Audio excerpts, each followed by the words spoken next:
Okay, so take to the chat box and let me know what's wrong with this photo. What's wrong with this particular uh, advertising for this product? What's the issue here?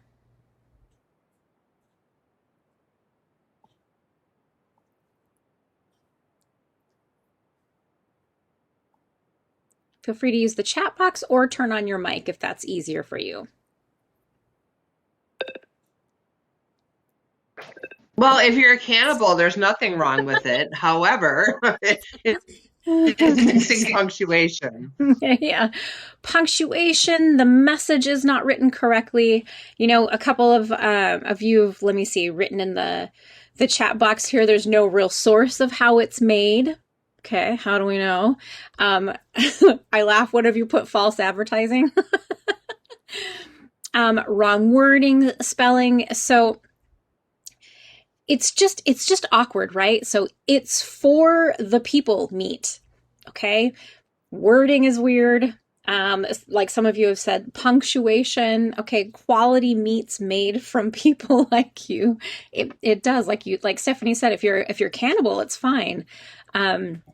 So the reason that I show you this, and anytime that I come across like images on social media or anything like that, I hang on to them because I want you now, as we're really starting to get into writing, I want you to be super critical of your own writing. Like, I want you to be aware of how simple mistakes completely change the meaning of what you're trying to write, the message that you're trying to convey. So, really, really be conscious of what you want to say, who your audience is, because whoever your audience is, that's going to make the difference of how the message is received, right? You guys worked on your discourse communities. We talked about them on Monday. There are things that I could say maybe in my home and everybody would get it, but if I went to work, it wouldn't fly, right? So keep those in mind as you guys are writing, okay? Okay, I'm going to get rid of this image. Just gives me the creeps anyway. Okay. All right, so we're going to jump right into you guys. I'm going to take us into our Blackboard, okay? So let me get to Blackboard. Also, I don't know if you guys have like taken the opportunity to view any of the session recordings that I've uploaded, but comically, I've gone back to look at them and they quite frequently, like, the video of me doesn't match my voice. So, feel free to enjoy whatever, laugh, however that works out for you. Okay, so the homework you guys had, you were asked to kind of skim through chapters 3 and 5, but specifically I wanted you to read the source 2 selections, because we need to talk about those. We need to kind of pick them apart a little bit. And so the source 2 selections were how talking about the coronavirus and we call workers essential. So I'm actually going to go into our learning plans and sources folder, and I'm going to open up our sources, okay? Let me scroll down here. Okay, so as you guys are coming to this folder and getting the sources, I want to point out just a few things for you. I don't know if you've noticed yet, but underneath every single source, we have actually created the citation that you guys will need to use whenever you need to reference these sources. There's an MLA citation and there's an APA citation. So you don't ever have to create a source citation for any of our language sources, okay? We did a little bit of work for you. So anytime you have to cite one of these, all you have to do is just, copy and paste it, okay? So remember that, all right? I don't want you to do any extra work. Okay, so the other thing, as you guys are reading these sources, I'm going to open up the coronavirus one, okay? How talking about the coronavirus as an enemy combatant can backfire. So use the chat box. You know, when you first open the document, what really grabs your attention? Tell me in the chat box. What was one of the first things that grabbed your attention when you opened this document up? Okay, the picture. It's a powerful visual, right? Okay, the guns. All right. And I don't know, let me see. I'm going to zoom this here a little bit. The relation to enemy combat, very good. I was just going to see if I can zoom on this image here just a little bit. Because what I thought was interesting too, you know, if we look at this image, these are like bolts and screws and stuff that are all in here as well. You know, so to really kind of think about that, you know, we're talking about the coronavirus. This is obviously the image that is not the weaponized one, but you know, the shape of the image when they talk about the coronavirus. So like one of you said, that whole relationship to the coronavirus to an enemy combatant, okay?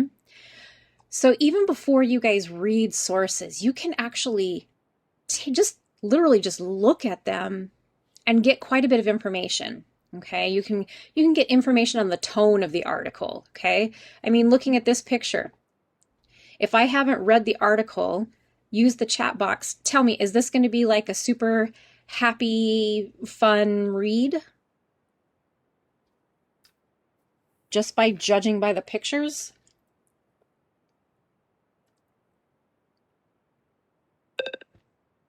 Probably not, right? Though I will say this, her nails are pretty. Kind of seems like a weird, you know, we've got the coronavirus being shot out of the gun, and then she has a very, very beautiful manicure. So before you even read these sources, you know, go ahead and scroll through. Look at some of the, you know, the bolded text. Look at how it's outlined. Look at the images. On the very, very first page, I like when articles do this, where they will actually show a picture of the author, let you know what the author's credentials are. Okay, so looking at her credentials, we have Tabitha Moses. She's an MP, PhD candidate, which means that she's working on that degree, that certification, but does not have it yet. And she is at Wayne State University. So just by reading that, do you feel as a reader, and this is your opinion, use the chat box, as a reader, do you feel like she is credible as an author? What do you think? Do you think just by looking at that, do you think she's credible?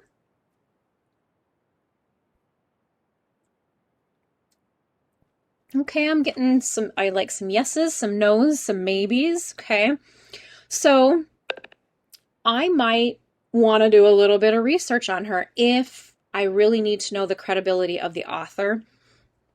Maybe I want to know the credibility of the publication, like the conversation. Did you guys know that you can actually type in, so let's say we've got the conversation, okay? Did you know you can go to Google and you can go conversation, let's see here, publication, credibility. I spelled it wrong. Ability, whatever. And there are a couple of different places that will actually tell you what they've seen. Now, granted, we always have to take everything with a grain of salt, but you can look at, you know, some of these and look at what the credibility. You know, we have a media bias fact check. Let's see what they have to say. Let's see here. Apparently they want, you can tell that I was looking for running shoes because that's what my pop-ups are. Okay. So they're saying, like a detailed, the bias rating is actually, it's the least biased, factual reporting, very high. Credibility rating, high credibility. So it's kind of cool. Now, one of your classmates has said, asked the really great question, what else has she written? Maybe you want to go and look at some of the other things that she's written because perhaps she has an agenda. That's a very, very good point. Okay, so, just kind of make sure that you're looking at all of the pieces here. All those were just the extra images. Now, the other one that I asked you guys to read was We Call Workers Essential. Okay, so again, it's an article from The Conversation. And again, we have Mr. Zachary Jaggers right there, picture. Looks kind of young to me, but he's a postdoctoral scholar of linguistics, University of Oregon. Okay. Now, this is interesting. Did you guys see this? A disclosure statement. Zachary Jaggers receives funding from the National Science Foundation. So, those are all things that we like to keep in mind as we're reading through. Okay. Okay, hang on. A question popped through here and I'm going to ask a question back.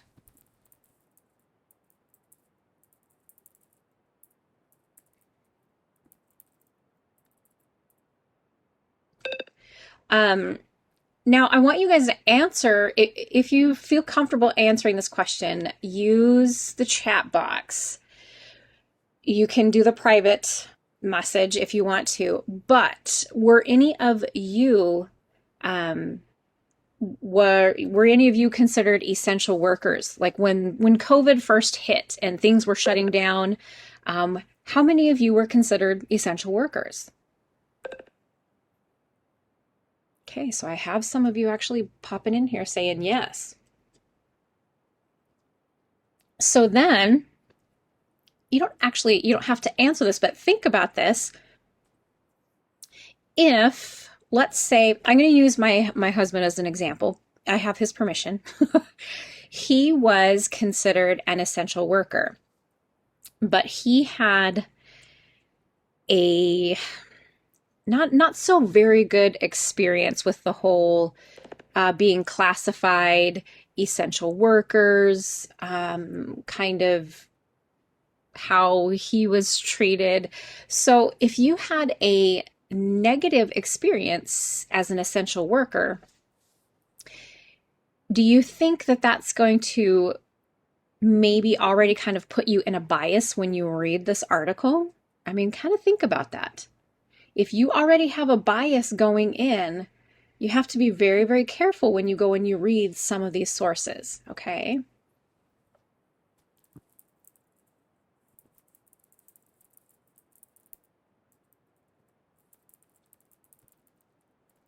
Sorry, I'm just typing something.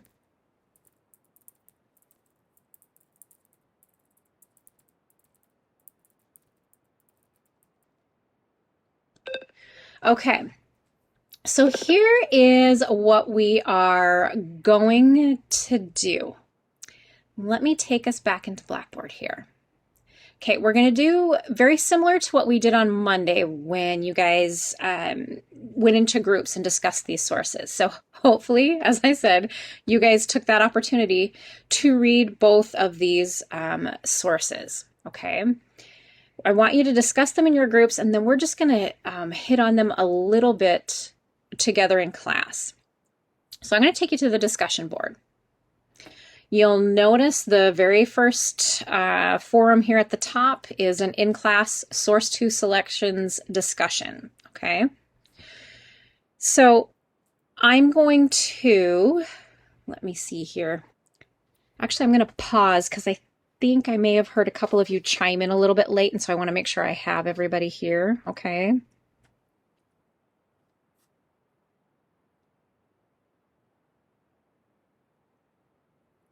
Let me just make sure. All right, that should be right then.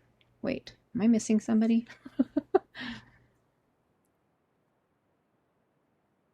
Oh, okay. Wanted to make sure I wasn't losing somebody. I know sometimes connection is an issue. Okay. So I'm going to do very similar to what we did on Monday, and I'm going to split you guys up into two groups. Okay, one group will take the Jaegers article, which was the one on essential workers, and then the other one will take the Moses article, which is, how we speak about the coronavirus. So, in your groups, I want you to address these three things, okay? So, if I'm in group one and I'm talking about we call workers essential, I want to, and we did kind of some of this a little bit together, I want you to look at, I'm going to look at the author's credentials. What is the tone throughout the article? What do I feel their reliability is? Are they part of an organization? And maybe what kind of language did they use? Think of your discourse communities. Did they use like trade specific language in there at all? Or did they keep it pretty clear? And, talk to each other and decide, do you think that those, all of these things here, credentials, tone, reliability, language choice, do you think those impact the way you respond to the text? And is there anything that makes you maybe as a group decide this together, as a group decide, did you guys like the Jaegers or the Moses article better? Okay, maybe tell us why. Then for the second one, I want you as a group to decide, what do you think the author's main message was? And do you think they got it across? And then 3, what rhetorical device, okay, this is something we haven't quite touched on yet, but basically what I want you to do is look at, did the author rely on emotion? Did they rely on statistics? Or did they maybe rely on just listening to the professionals? Okay. So, I'm going to say Jaegers, is the source I'm looking at. Maybe I felt like he just used a lot emotional language. Okay. And I would maybe, let's see here. I would maybe pull out let's see here. I was going to try to find a sentence.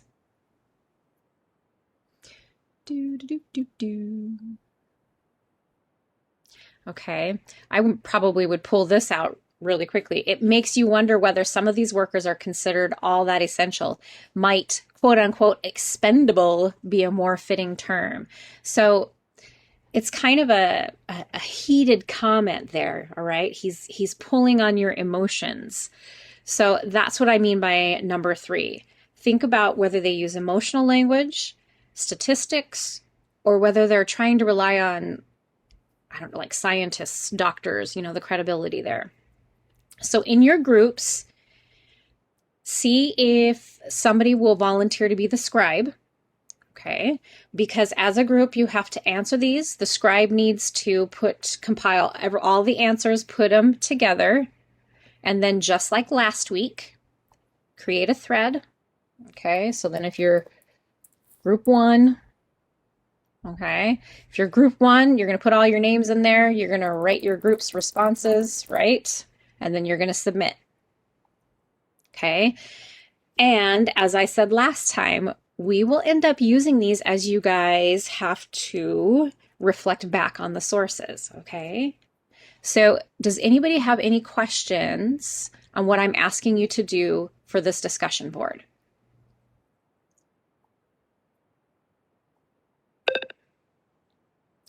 So you are correct. Only one person will submit for the whole group. But as a group, I expect you guys to help, type things in the chat box so that scribe can maybe just copy and compile it all together in a Word document and then just paste it on the discussion board. Okay. So if at all possible, put your responses in the chat box so the scribe can put it together. Okay. Any other questions?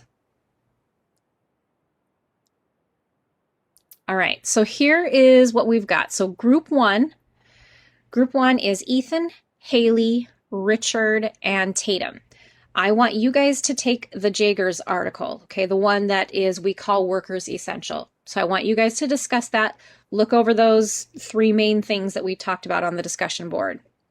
That means group 2, you guys have Hunter, Natavia, and Stephanie. All right. You guys go ahead and look at the Moses article. Answer those questions as well. And as always, you guys aren't writing a paper, okay? This is one of those times where really brief responses are perfectly fine, okay? So I don't want you to feel like you're having to write a whole bunch. So let me look at time here. Let's do 15 minutes, but I'll keep an eye on the discussion board. So if at the 15-minute point, I don't have a post for each groups yet, I'll let you guys keep going. If for some reason at the 10-point mark, both of you have submitted, then I'll go ahead and bring everybody out of the breakout groups, okay? So we'll shoot for 15 minutes to start off with, and then, sorry, that's my email. And then if we need to add more time to that, we will just keep going until everyone is able to finish, okay? So are there any last questions before I put you in a breakout session?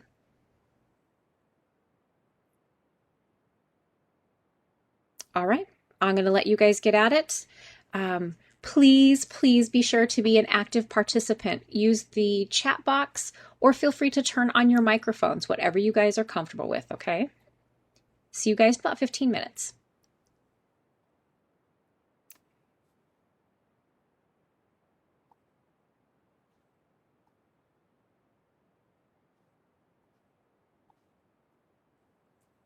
I just wanted to ask if you guys had any questions regarding those 2 sources. You know, in your discussion, was there anything that maybe you guys were confused about that was addressed in either article, or I don't know. I just want to make sure that you understood the content of both articles. So if you have any questions, please either turn your mic on or pop something in the chat box, okay?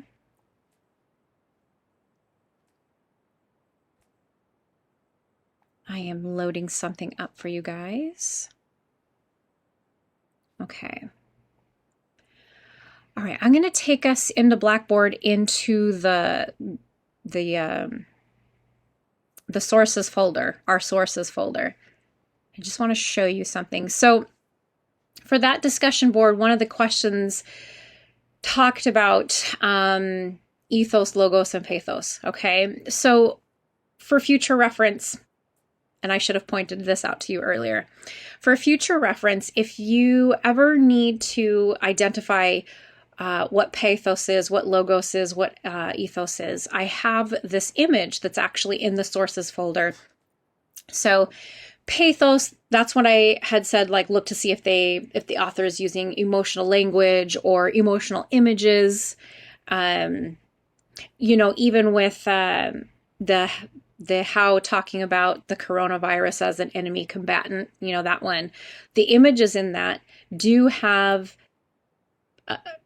a strong emotional effect, you know, so you could say that that author did use a great deal of pathos with those images. So, you know, the examples here it gives are heartwarming stories, personal experiences, you know, it includes pitiful photographs. I don't know if you guys watch television and you're familiar with those photographs that like show the shivering dogs, you know, and stuff like that. That the appeal that's used in those commercials is highly reliant on pathos, is on that emotion. Okay. But emotions can also be, you know, anger or sad or disturbing. Okay. So logos is really just logic. It, you know, did the author really just try to stick to statistics, facts, reasonable arguments, you know, things like that. And then ethos is what we call the ethical or the credibility. So that's when you would have like professionals. Okay. So when we were looking at the sources before I put you guys into breakout groups, we looked at the author's names and we looked at their credentials.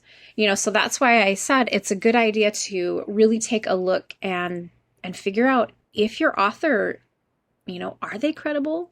And one of you guys had even said in the chat box that it's a good idea to go look and see what else have they written. Okay. And I think the same classmate had said, if they've written what would be considered, peer-reviewed scholarly journal articles, then they have pretty good credentials there. We could be very confident in their credibility. Okay. So if you should ever try to remember what is what, this image is here in the sources folder. Okay. All right. So we're gonna walk away from those sources for just a little bit, but I'm gonna mention them later on. Okay, but we're gonna walk away from that. All right. So what I want to do is I'm going to take us back into the learning plan and sources, and I'm going to take us back into learning plan 1. Okay. Learning plan 1 has all those grammar, punctuation, and mechanics sources. So if you guys ever need to come back to them, they're always in this folder here. What I want to touch on is actually fragments, run-ons, and comma splices. You guys are going to have a discussion board that is actually, let me see here. It's not due, the discussion board for it's not due until we meet on Monday, but we need to cover the basics and make sure that everybody understands what everything is, okay? So just out of curiosity, before I show you anything at all, can somebody tell me what a comma splice is? Just out of curiosity, okay? And you can always use the private chat if you want to. What's classified as a comma splice? Like, what are its characteristics? Anybody know? And if you don't know, it's okay because we're going to cover it. But I'm just curious if anybody knows.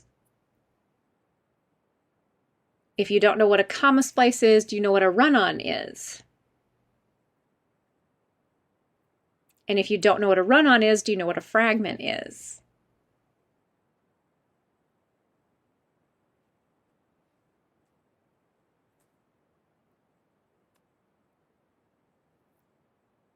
Okay. I have no problem with nobody answering because that lets me know that I can show you. Oh, hey, look at that. So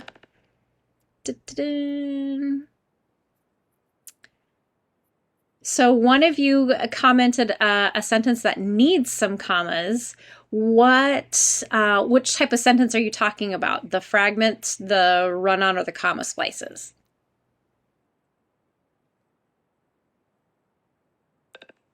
The run-on. Okay, it could possibly need some commas, but we usually need one other thing to fix it. So I think what I'm going to do here, the first thing we're going to do is I have actually some videos to show you guys. Have you guys ever watched any videos by, it's not a company, but it's an organization called Schmoop. I'll even type the word in the chat box. Anybody ever watch any YouTube videos by Schmoop?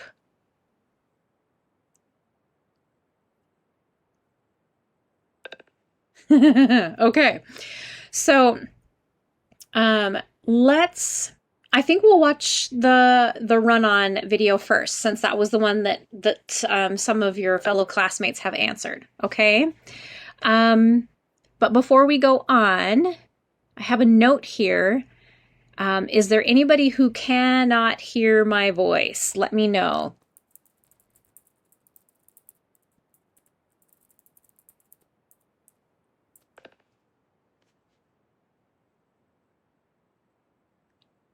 Take to the chat box and let me know if you can hear me.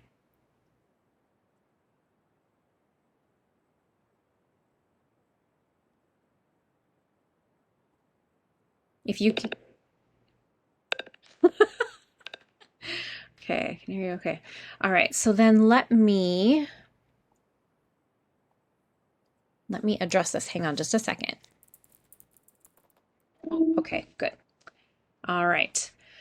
Okay, so what we are going to do is, I think now that we have a plan of attack there, so I'm going to come down in this folder. So in Learning Plan 1, I actually have some videos here, and they're all by Schmoop, and I love them because they have a weird sense of humor, and it just works for me, okay?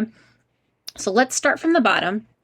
Let's talk about run-on sentences. So one of the comments was to fix a run-on is that it needs commas.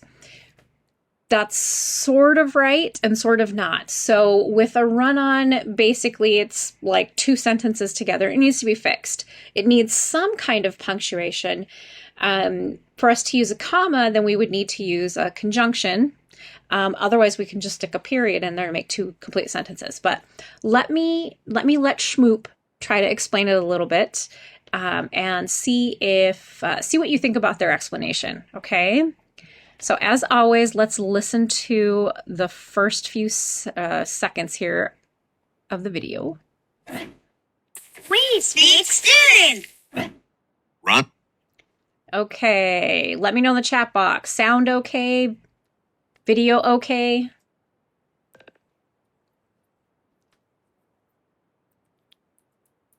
All right. Well, I'm going to take it full screen and let's see what Schmoop has to say about run-on sentences, okay? Run-on sentences. A la Schmoop. Run-on sentences are bad grammar. Everyone knows this, except apparently for a few authors who think it's okay to throw proper punctuation out the door in the name of their craft, leaving the reader to suffer as he or she struggles to figure out where one thought ends and the next begins. Now that we've survived an encounter with a run-on sentence, let's talk about what this particular piece of bad grammar actually is. While some people think that run-on sentences are just long, like really, really, really long, a run-on sentence actually occurs when sentences are smashed together without the benefit of any internal punctuation. Run-on sentences may induce confusion, hysteria, and even the urge to throw books, so use extreme caution when constructing sentences. The nice thing about run-on sentences is that they are easily fixed, and we have a whole slew of tools to choose from, including colons, coordinating conjunctions, dashes, periods, and semicolons. Yeah, all these things. So let's look at some examples of run-on sentences and how to fix them. So say we have the run-on sentence, William Faulkner is a well-known American author. He lived in Mississippi for most of his life. You can visit his house in Oxford and see where he scribbled all over the bathroom wall. Yeah. How can we fix this crime against grammar? Not to mention against poor Mr. Faulkner. Well, we could deploy several periods, so we end up with William Faulkner is a well-known American author, period. He lived in Mississippi for most of his life, period. You can visit his house in Oxford and see where he scribbled all over the bathroom wall, period. Or we could deploy some periods and a well-placed who to get William Faulkner is a well-known American author who lived in Mississippi for most of his life, period. You can visit his house in Oxford and see where he scribbled all over the bathroom wall, period. Let's look at a different example. Jim is a fan of Cormac McCarthy's novels. However, he had a big problem when he tried to read The Crossing. Half of that book is written in Spanish. Well, let's fix this grammar disaster. We could do this. Jim is a big fan of Cormac McCarthy's novels, period. However, he had a big problem when he tried to read The Crossing, half of that book is written in Spanish. Or we could do this. Jim is a fan of Cormac McCarthy's novels, although he had a big problem when he tried to read The Crossing, half of that book is written in Spanish. Or we could try door number 3. Jim is a fan of Cormac McCarthy's novels, period.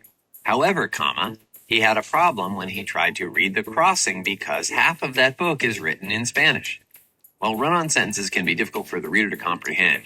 So while most of us will never have a really good reason to deploy a run-on sentence, this doesn't mean we won't encounter run-on sentences in literature.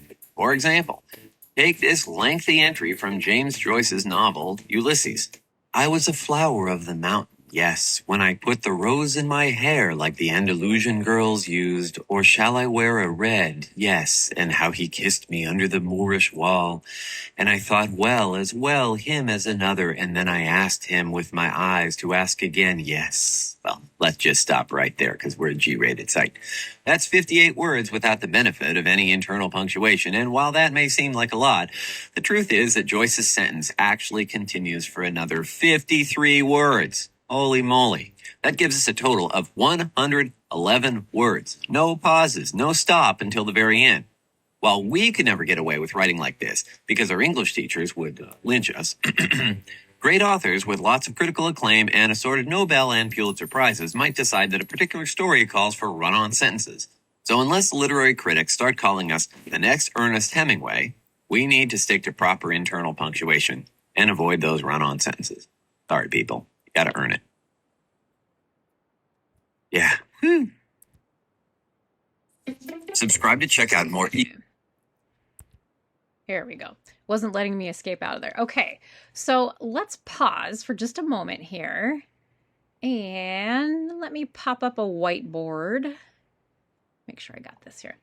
Okay, so thinking of run-on sentences, okay? To simplify it, basically, run-on sentences, it's more than one sentence, right? And it's all stuck in there together. So why isn't this working for me? So I'm going to type something up on the whiteboard and we're going to fix it together.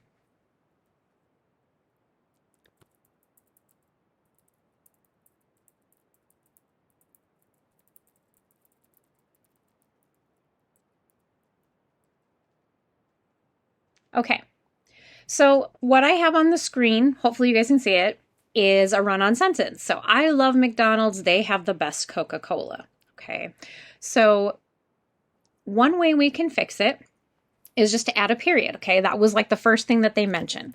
So I can just do I love, McDonald's, period. They have the best, I gotta capitalize it, Coca-Cola. Okay, so that's one option. One of the other options that they talked about was a semicolon. So when we have a run-on sentence, so a run-on sentence that has two complete sentences in it and they're related, we actually can use a semicolon to separate them, okay? Not a comma. We're going to get into that in a little bit, but a semicolon. So let's type that up there. Oh my gosh. There's something about when I'm in class, I can't think and type and get it all up there.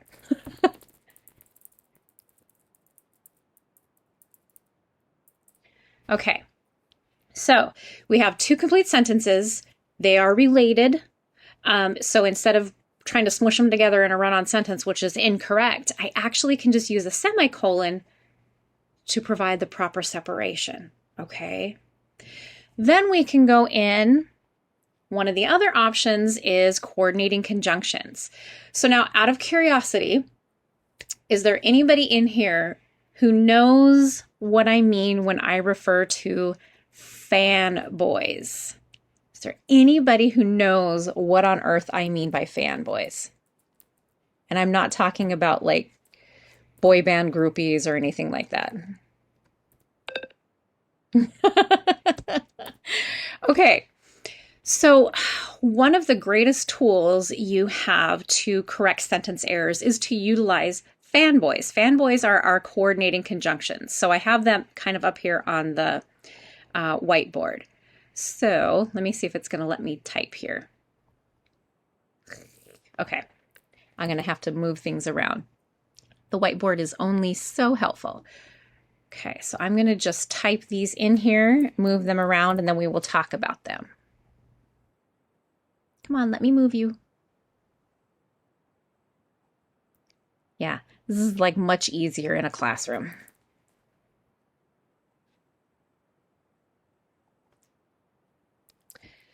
Before I write the next one, do you have any idea what B could stand for in fanboys? So we've got for and nor. Oops, somebody said it. You're right. But any idea what the O would be for? Oh, look at you guys are super fast. Okay.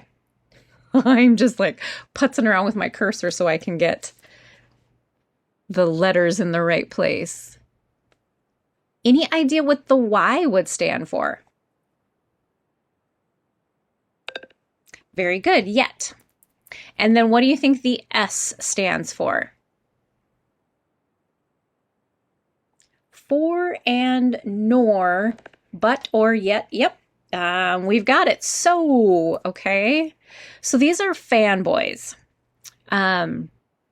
They are, one of your greatest tools in writing. Okay. They are coordinating conjunctions. They are the miracle workers. Do you remember we were talking about Schoolhouse Rock? If we have time, I'll show you the video, but there actually is a video about coordinating conjunctions. And they are amazing because they connect words and phrases, and they are, you got it, they connect. They are the way that we can fix sentence errors, okay? So it's really cool. So if I have a run-on sentence, whoops, I'm going to try to get my cursor here. Let me use a coordinating conjunction to fix my run-on.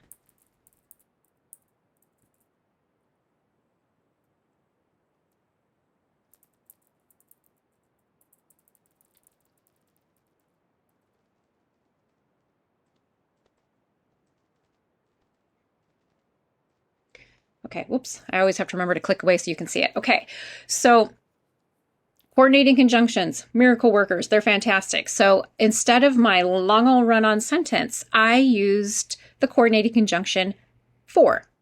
Okay, here's the trick though. If you have two complete sentences that have been smushed together in a run-on sentence, and you want to use one of your fanboys to connect them, you have to include a comma before that coordinating conjunction, okay? You only use the comma in front of a coordinating conjunction if it is connecting two complete sentences, okay? That's really important for our proper punctuation. One last way I'll show you of how we can fix our sentences is by using a subordinating conjunction, okay? Let me show you that. Oops, I realized I forgot the apostrophe in the other one.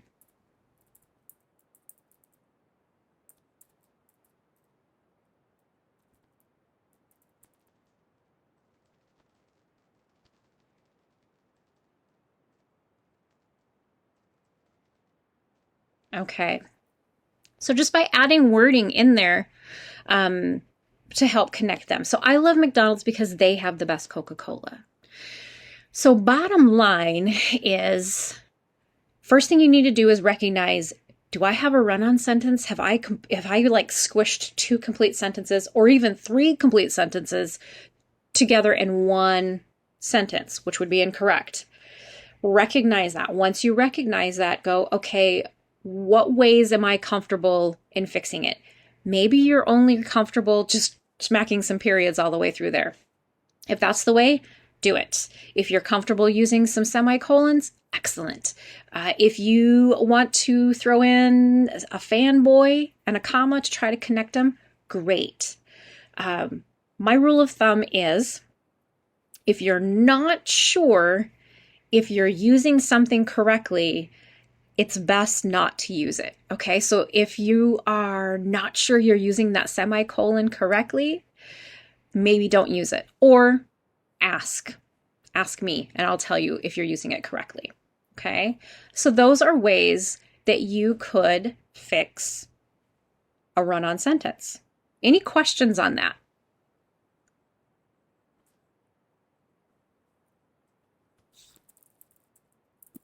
Hold on.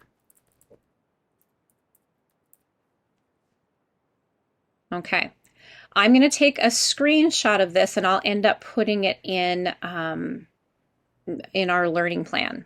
Okay, I'm just trying to get that out of the way. So you're going to hear a camera click in a moment.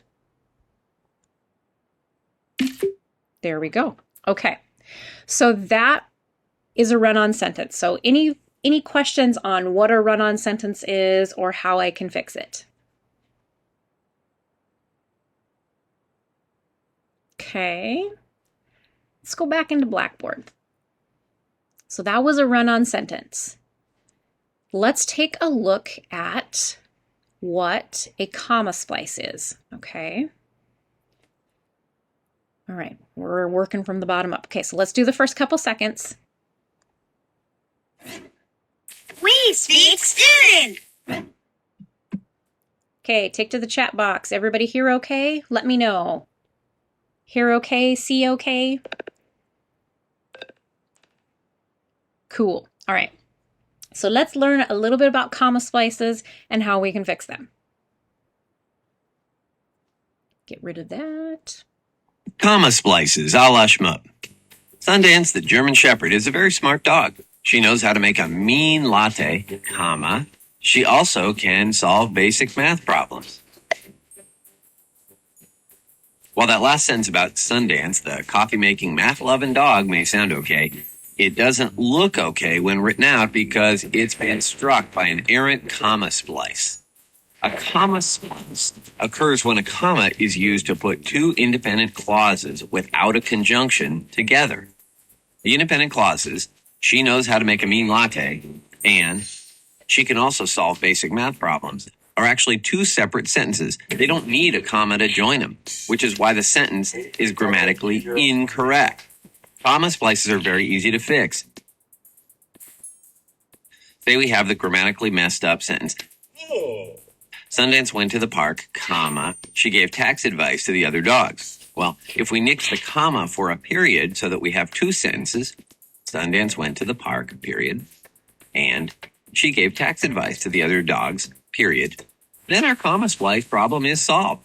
Just get rid of it. There's another way to fix a comma splice.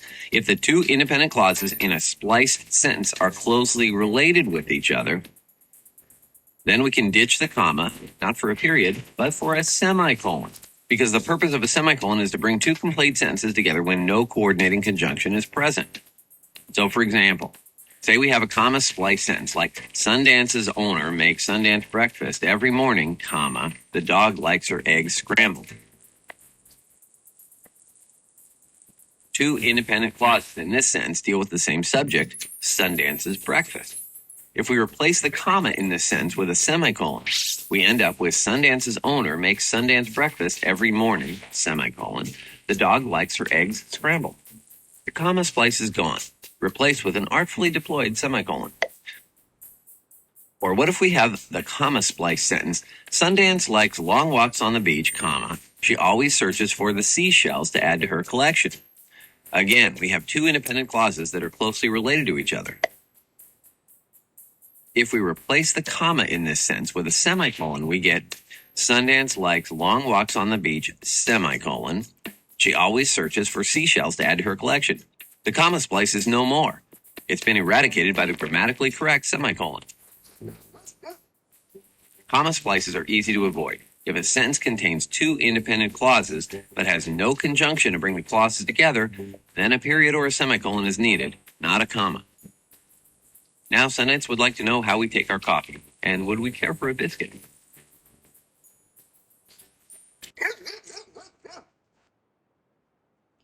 Okay, so a lot of the solutions are the same for a comma splice as for a run-on, right? So I'm going to add to our image here. Whoops.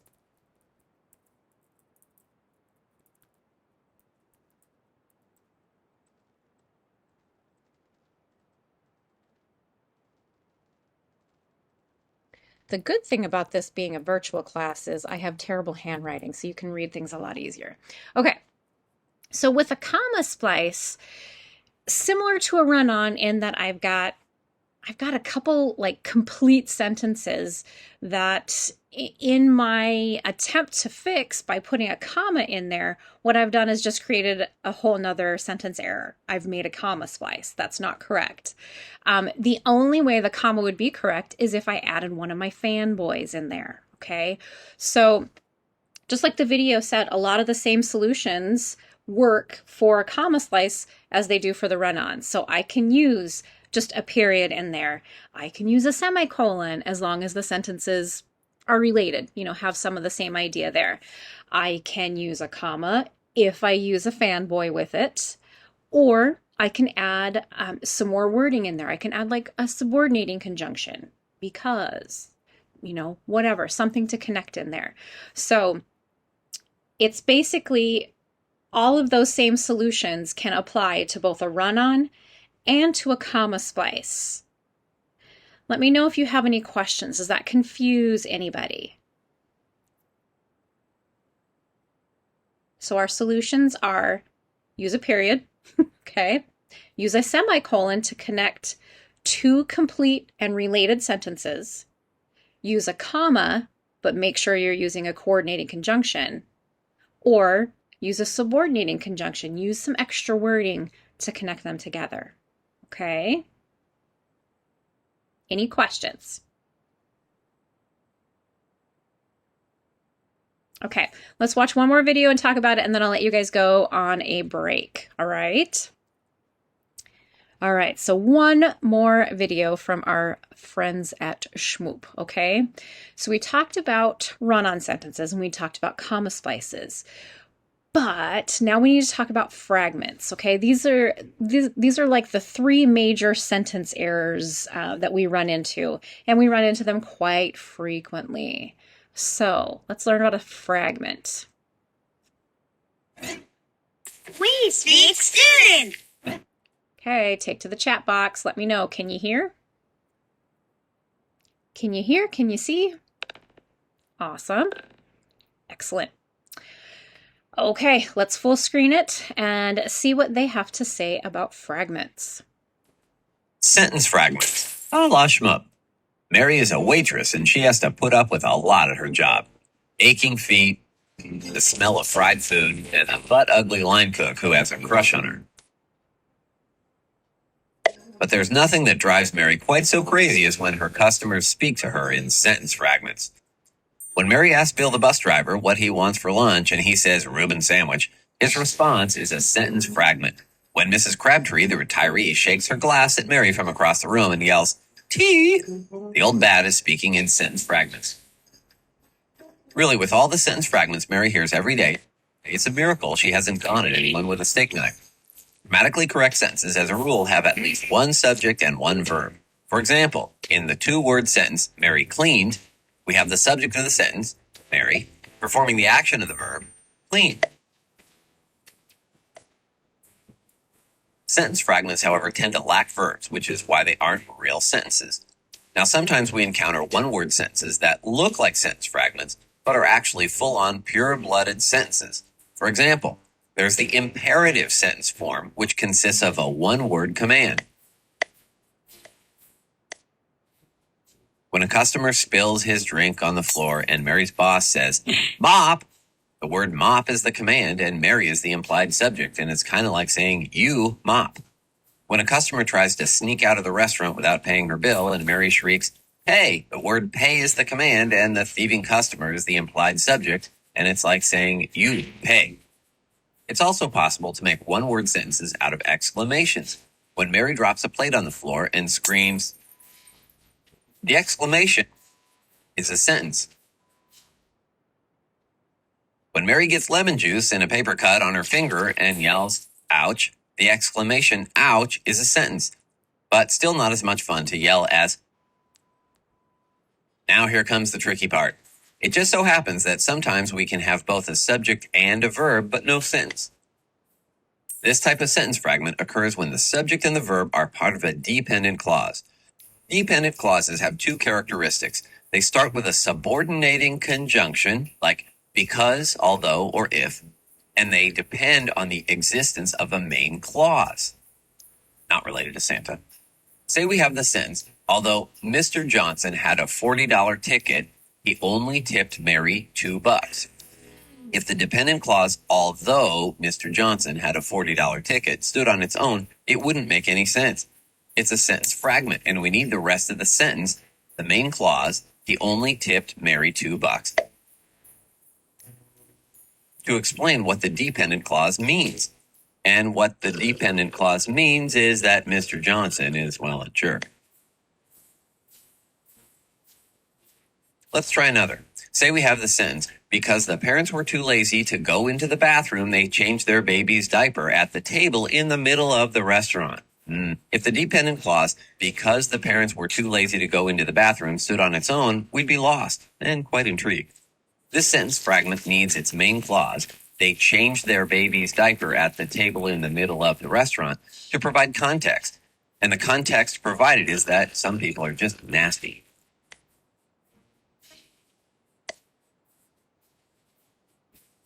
There are some easy ways to check whether or not a sentence is actually a sentence fragment. If there's a verb, then it's probably a sentence. If there's only one word, and that word is an exclamation or command, then it's a sentence. If it's a dependent clause with no main clause to tag along, well, it's a sentence fragment. And now we must excuse Mary. She's going to go pay Mr. Johnson back for his lousy tip by slipping some hand soap into his salad.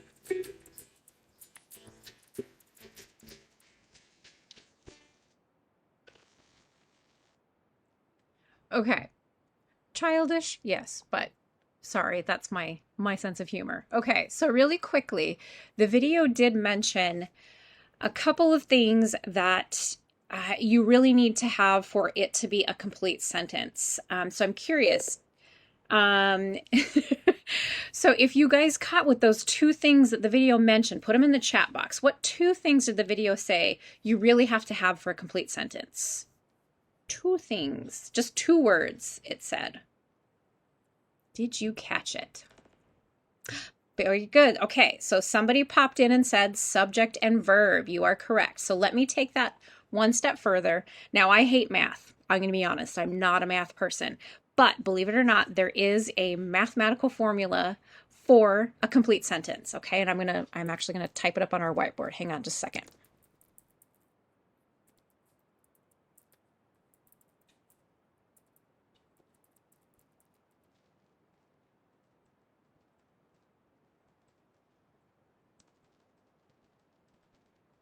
Okay, so just like the video said, in order to have a complete sentence, you have to have a subject, you have to have a verb, but you have to make sure that it actually gives a complete thought for it to equal a complete sentence. Okay, so be aware in your writing. I will tell you right now, the most frequent marks I make while grading are in regards to sentence errors, to these three sentence errors, to comma splices, run-ons, and to fragments. So really pay attention to your writing, okay? Do you guys have any questions? Any questions on those three types of sentence errors?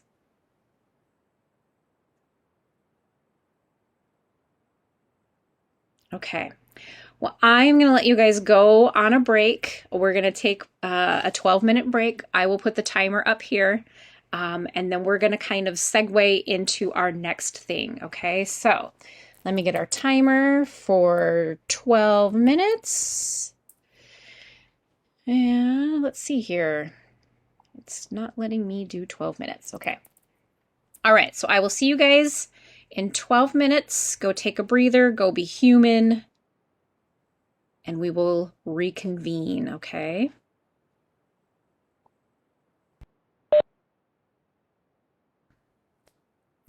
But if you think that you're still not quite 100% sure how to recognize these sentence errors and how to fix them, I do have one thing that you can do to kind of practice, I guess.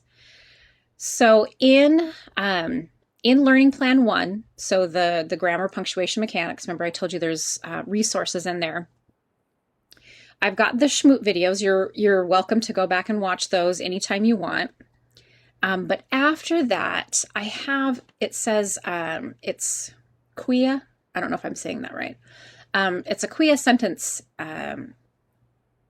sentence error activity. So what it is there's like 13 sentences, and it'll ask you, is it a comma splice? Is it a run-on? Is it a fragment, or is it correct? So that's a good way to test your knowledge. It's not an assignment. You're not going to get a grade for it, but it is something that I will list in our homework as an activity to help you out excuse me, if you feel like you're maybe maybe you're just struggling with comma splices, I would suggest that you guys do that activity on your own time, but know that it's there to make sure that you're comfortable with recognizing these sentence errors, okay? So I just wanted to show that to you. Okay, I'm just trying to keep an eye on our time. Now, I need to go back into just the general learning plan. I'm going to open up our textbook. So if you guys don't have it open, or if you don't have it next to you, I want you to get your textbooks open. If you have a hard copy, go ahead and grab that.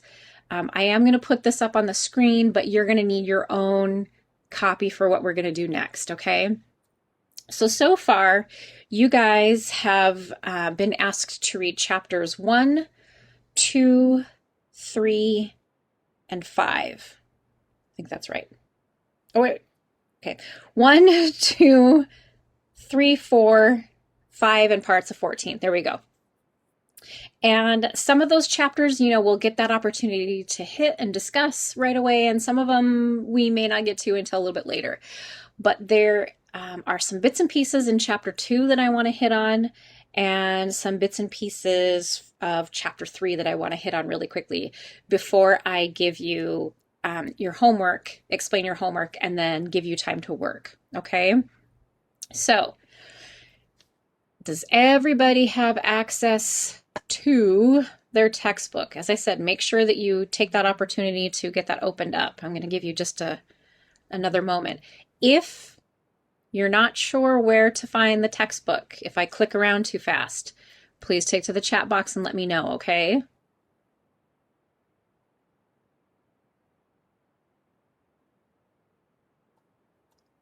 Okay, so let me just double check something. Okay, perfect. All right, so let me do this. That's the wrong document. I have like a lot of documents open if you haven't noticed. Nope, that's not it either. That's not it. This one? Yay, okay. All right, so here's what we're gonna do. We've got, let me look.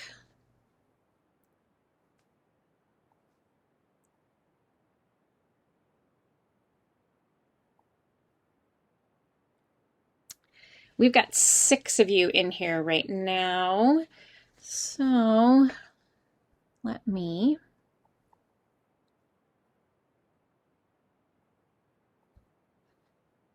it's not resetting like I need it to, so sorry.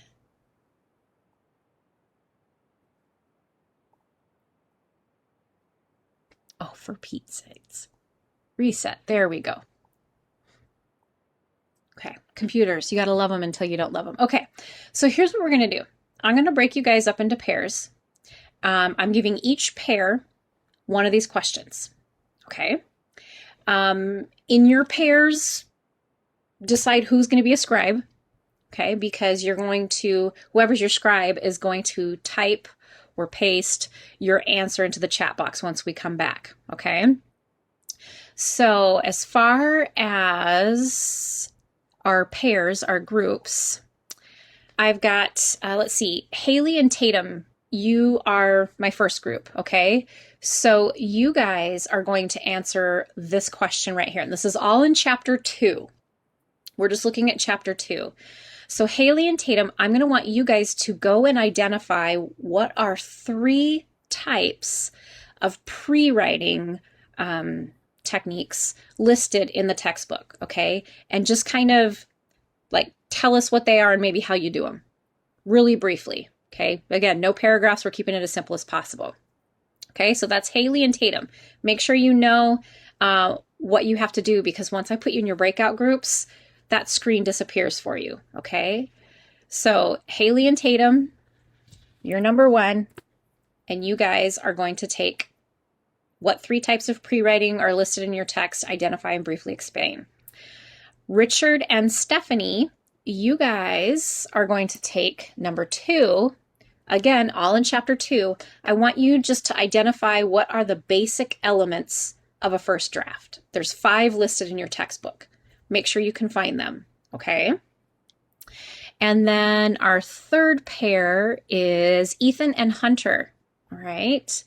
So Ethan and Hunter, I want you guys to look in your textbook, think of knowledge, because in chapter 2, it talks about thesis statements and it talks about topic sentences. So as briefly as possible, I want you two to let us know what the difference is between a thesis statement and a topic sentence, okay? So really quickly, look at that screen, because once I put you guys in breakout groups, that screen's going to disappear. Okay, so make sure. Haley and Tatum, you're taking number 1. Richard and Stephanie, you're taking number 2. And then Ethan and Hunter, you are taking number 3. Oh no. Excuse me.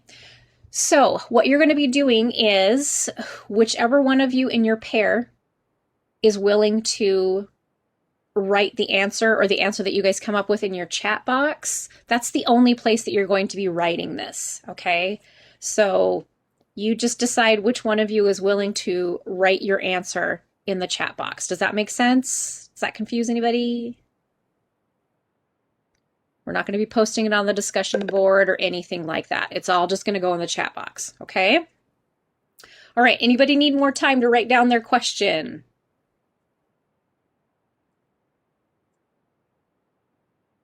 I'm going to take that as a no. Okay, so let's do this in 10 minutes. This is all there in chapter 2. If you get super, super stumped and you just absolutely cannot find what you're looking for, raise your hand. I'll come into your session, okay? All right, I'm going to put you in your sessions. Let me see here. I'm wondering, yeah, we'll do 10 minutes because I think 5 minutes might be too short. So we'll do 10 minutes. 10 minutes, and then I'm going to close out the breakout sessions, and you guys can right away put your answers in the chat box as soon as we get back into our class session, okay? All right, see you in 10 minutes.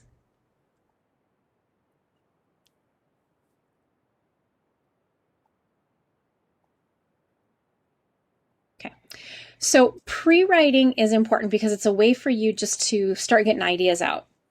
And you don't have to worry about your grammar, your spelling, or anything. It really is just getting those ideas out. Excuse me. So let's see. You guys came up with list making, which is really good. So you have the main topic and then you kind of branch out into specific ideas. There's idea mapping.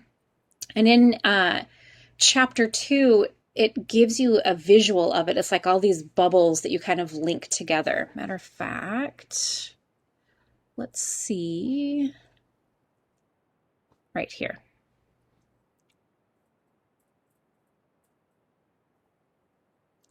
Let's see if I can get to that. Did I miss the idea? Dun, dun, dun. Oh, it's right there. I went way too far. Okay, so this is what your textbook shows you of idea maps.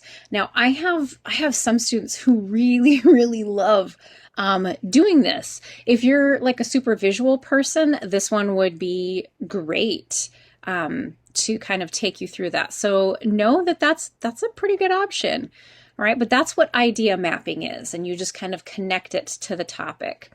And then the last one, let's see here. List mapping, idea mapping, and my favorite one, which you guys didn't pick out, but that's okay, but my favorite one is just free writing. That is literally just smacking it all on the paper. There's no organization whatsoever. It's just getting the ideas out on the page, okay? All right, let me really quickly see if... get this one here for us. So I had asked, it's going to do the automatic numbering, which I don't want it to do. All right. And then I think, here we go. think you guys may have been the ones that said you had lost connection too. So we'll look at this. Okay, so there's 5 basic elements of a first draft. Now, the first thing I want you guys to remember is that it's a draft. So anytime that I tell you a first draft, we're not expecting any type of perfection. Okay. This is what we really want to make sure that you guys have on a first draft. Do you have an introduction that's interesting? Okay. Do you have a thesis statement, some type of main point or controlling idea? Do you have a topic sentence in each paragraph that you have that basically lets your reader know what that main idea of the paragraph is? Sorry, my spacing might have gotten weird when it pasted in there. Do you have supporting sentences in each paragraph? So like look at each paragraph. Are all the sentences in that paragraph actually there developing and talking about the topic sentence? Okay. And feel free to use like facts, examples, stuff like that. And then do you have a conclusion? And does that conclusion reinforce what you were saying in your thesis statement? Okay. Does your conclusion give us closure? Okay. Do we feel like you're done? So when you are having to work on a first draft, make sure you're looking for these 5 things. Okay. And then let's see here. Our last one, I'm just pulling these right from the chat box. Our last one was in regards to topic sentence versus a thesis. Okay, like what's the difference? So topic sentence is stated at the beginning of a paragraph, states the main idea. Thesis statement is at the end of the paragraph and states the point you want to prove. Now, let's take it one step further. Use the chat box. The thesis statement is usually at the end of what paragraph in your paper? Do you guys remember? Where do we usually find that thesis statement? It is usually towards the end of a paragraph, but which paragraph do we usually find it in? Okay. All right. One of your classmates piped in. A couple of them. Good job, you guys. The thesis statement is in the introduction, okay? Because you're introducing what you're going to talk about, okay? All right. Great job, you guys. So the only other things that I wanted to pull out for you here, I'm not going to talk about outlining because everybody's process is different. If you are somebody who likes to stay organized or you find it hard to stay on point, I would highly suggest an outline, okay? I think outlines are great, but I'll be honest, sometimes I use them and sometimes I don't, okay? So, but chapter 2 shows you a really, really good skeleton of an outline. So please feel free to use this, especially as, you know, we start working on that bigger paper. All right, what did I want to do? It takes you through that. I don't want to take you through drafting.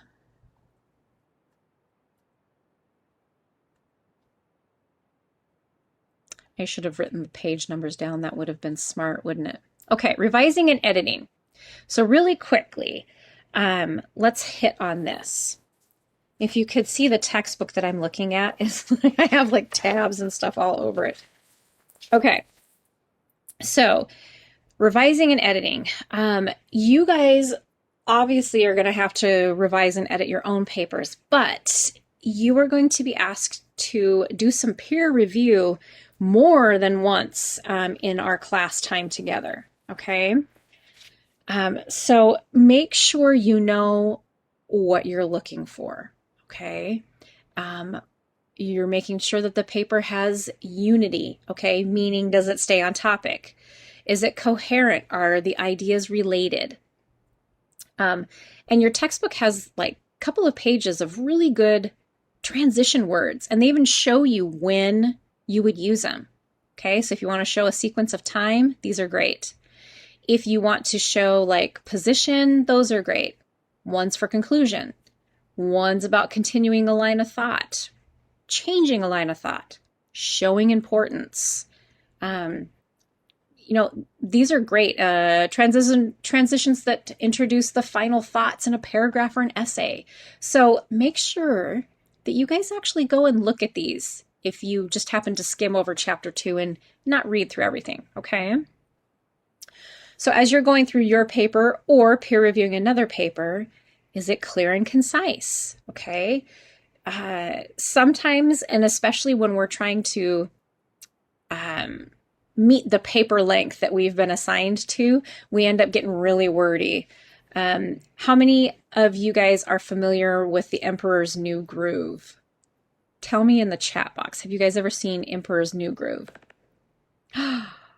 Someone just said no. Wow. Wow. Okay, it's a mixed bag here. Yeses and nos. Okay, so Emperor's New Groove is a Disney cartoon, and it is a very underappreciated Disney cartoon.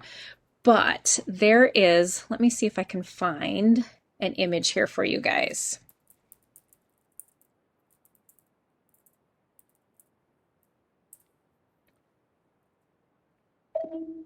Okay, I'm trying to find the image. Da-da-da. Okay, I'm just trying to get it loaded up here for you. We are going to just go to good old Pinterest to show you guys. Okay, so the reason that I bring up the cartoon when we're talking about wordiness and we are just stretching, trying to cover as much as possible, sometimes we end up getting repetitive.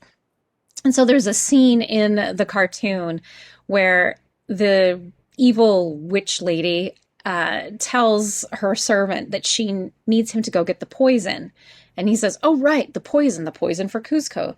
The poison chosen specifically to kill Kuzco. Kuzco's poison. That poison? Okay. So all it is just a lot of repetitive speech. So be really careful as you are going through your paper and your peer's paper. Look for the wordiness. Look for the repetitive wording, okay? Now, if you're not looking at your screen, if I've lost you at some point in time here, please look at your screen because these are extremely important. So in your textbook on page 56, these are reminders. Once we start writing your academic papers, your persuasive essay, annotated bibliographies, things like that, you cannot use slang. You don't use casual language. We don't even use contractions. So you need to actually type out do not. You can't use don't. You have to use I am. Don't use I'm. Okay, things like that. Don't use cliches. Basically, you're trying to make it as professional sounding as possible. Okay, so keep all of that in mind. Okay. The only other thing that I want to point out to you guys before I go over your homework is actually in chapter 3. Oops. So hopefully you guys read chapter 3. It was a short one, I believe. All I'm really going to point out to you is our image to remember 4 important things here, okay? Audience, purpose, tone, and content. Those are 4 extremely important things for you to remember when you are writing, okay? They all affect each other, and they affect your writing. They affect how your audience receives your writing, okay? So make sure you are really paying attention to that. Okay. Anybody have any questions before I shift on?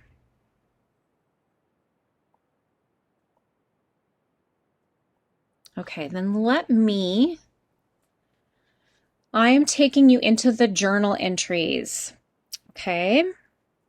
Part of your homework for Monday is journal entry number 2. And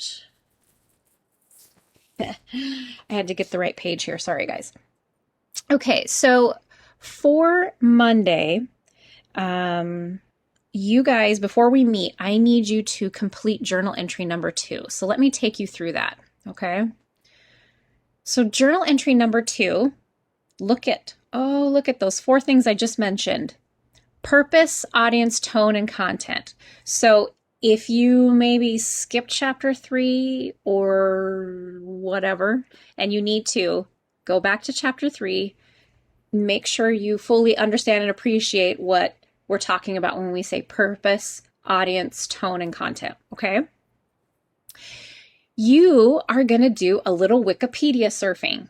Normally, when we tell you to find sources, we say no Wikipedia. But for this journal entry, you're going to do some Wikipedia surfing, okay? So what you're going to end up doing is you're going to go to Wikipedia's main page, okay? You can click here. Let me make sure I'm not lying to you. Okay, good. It did load up. So what you're going to do is you're going to click on that. It'll take you to Wikipedia's main page. Up on the right-hand side, there's like a magnifying glass. You can do some searches. What you are going to do is you're going to search for a Wikipedia article that's either about like our course topic, which is language, right? You could search for one of our authors' names. You could search for just language in general. You could search for military terms. You could search, anything. You could search for different words for color, okay? Anything that is related to language or to our first 2 sources, which were what makes a word real and how you see color. So you're going to go to Wikipedia. You're going to do a search. So let's come over here and I'm going to do,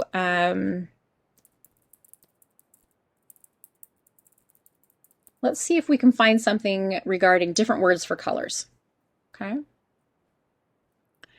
They say different worlds. Here's color term.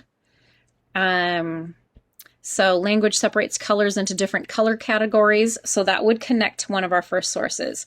So search around a little bit, find one source to read. Okay. Find one source to read. You are going to write a really quick comparison, I guess. You are going to compare Wikipedia, whatever you find in Wikipedia, to one of our source 1 selections. So a Wikipedia page, and I'm going to compare it to how you see color. Okay. And what you're going to do is, thinking of those 2 different sources, 2 different things, you're going to answer these questions. And you're going to shoot for 2 to 5 sentences per each question. Okay. What's important to remember is that anytime we have a source, we have to make sure we cite it. If you guys remember our sources that we have in our sources folder, we already have the source citation set for you. Okay. In Wikipedia, I'm just going to open up this page. Now I'm going to make sure. So I open this up. I'm going to read it. This is what I want to use. I need to cite this page, right? So if you look over here on the left, there's a little thing that says cite this page. So if I click it, here it gives me all of this information, but look at, if I'm writing an MLA, all I have to do is copy and paste that. If I'm writing an APA, all I have to do is copy and paste that. So you guys don't have to generate any citations. You just have to copy and paste and make sure that you include them in your journal entry.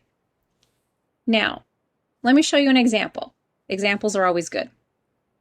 I just got to find it now with all of the many. Journal entry number 2. Okay, this is a student example of journal entry number 2.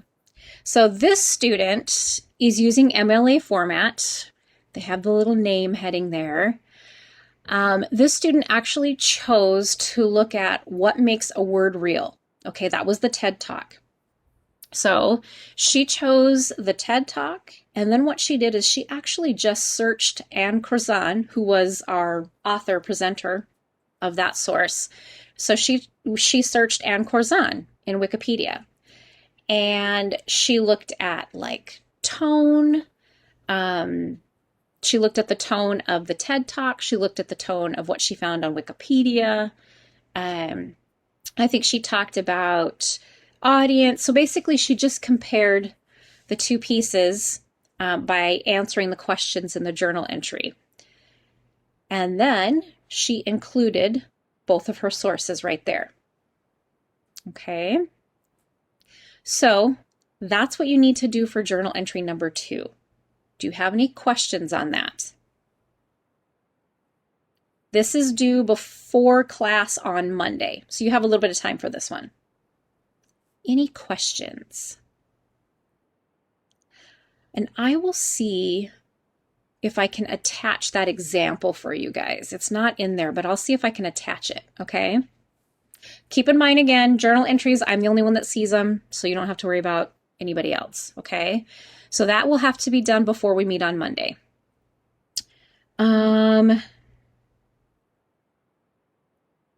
Let me take you to the discussion board, okay? Scroll down. Remember, you guys did parts of speech last time. This time, you have a discussion board for the fragments, run-ons, and comma splices, okay? There is a resource here you can click on if you want to. Otherwise, remember that in Learning Plan 1, there's that PUIA activity to test yourself if you want to. But you, for this discussion board, are going to fix some sentences. So if you look at this, there's like 10 sentences listed here. For this discussion board, I want you to select 5 sentences. Only 5. Don't do all 10. 5 of these 10 sentences. And we want you to complete them. We want you to correct them by using periods, commas, semicolons, new words, whatever you need to do to fix them. So you're going to choose 5 sentences and you're going to fix them. You're going to make them correct. That is all you have to do for this discussion board for the first part. Do you have any questions on that?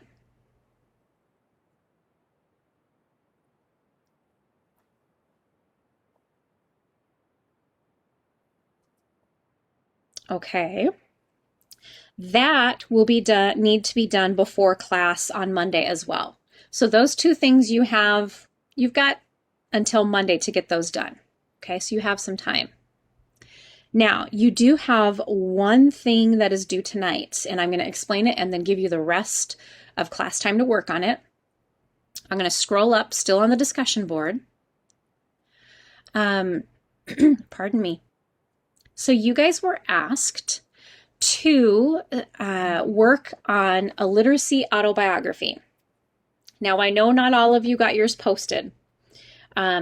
Post them as soon as possible.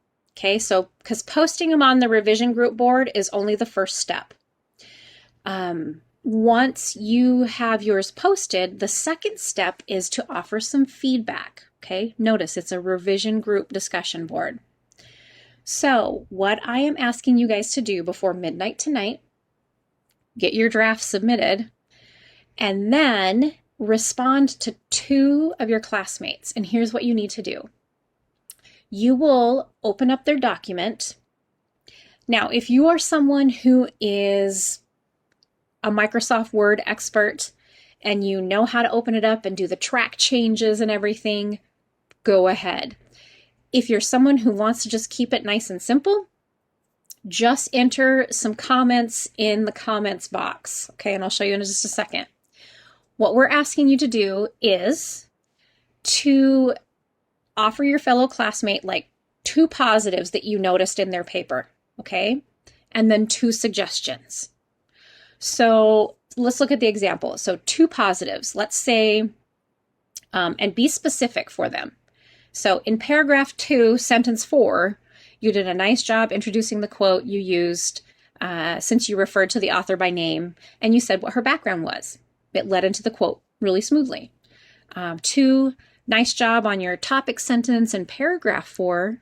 You said you would talk about the rise in obesity rates among children in the topic sentence, and then you brought in the information to back up that claim. Now, this is your literacy autobiography. So you don't have sources and you're not going to make any claims or anything, but you get the idea. 2 positives, identify where in the paper the positives happened. Paragraph 2, paragraph 3, whatever. And then I want you to list 2 suggestions, something they could work on. Maybe, hey, it's not quite 2 pages yet, so maybe you could add a little bit more to paragraph 3 because it's kind of short. Okay. Or, hey, heads up, I noticed in paragraph 5 you have a comma splice. It's over there by sentence 6. Okay, those are suggestions. So let's just, I'm going to copy this. So go to the board. Okay, I'm going to click on Hunter's because that's where my cursor was. So I'm going to open, what I'll have to do is I'll open up Hunter's document and I'm going to read it. Now, if I'm not comfortable using the tracking in Word, all I'm going to do is after I read Hunter's autobiography, I'm going to click reply. Okay, and that's where I'm going to list, my 2 positives and my 2 suggestions. Now, you don't have to label them as 2 positive, 2 suggestions, but you can if you want to. But for 2 of your classmates, you need to go and read their draft, offer them 2 positives and 2 suggestions. Do you guys have any questions on that revision group discussion board?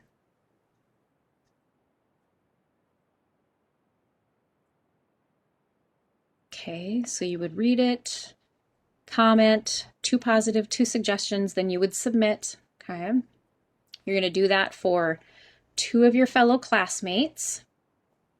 And as I said, I know that not all of you have your draft, so before midnight tonight, please make sure that your draft is on there and that you have commented on 2 of your classmates' autobiographies by midnight.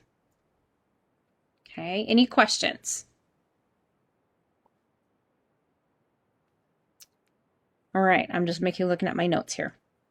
Okay, I'm going to take you to the to-do list so we can kind of see that all laid out. Okay, so by tonight, reply to 2 others on the literacy autobiography revision group board, on that discussion board. By the time we meet on Monday, you need to do that fragments, run-ons, and comma splices discussion board. Remember, just 5 sentences. Choose 5 sentences to fix. And you need to complete journal entry number 2. Okay? And then looking ahead, most likely in class, I will give you some time to reply to 2 others on the fragment, run-on, and comma splice discussion board on Monday in class. But by midnight on Monday, you will need to have a final draft of your literacy autobiography. We will talk about the literacy autobiography a little bit more on Monday too, if you guys have any questions. Okay? So that's what's due tonight and what's coming up. Does anybody have any questions?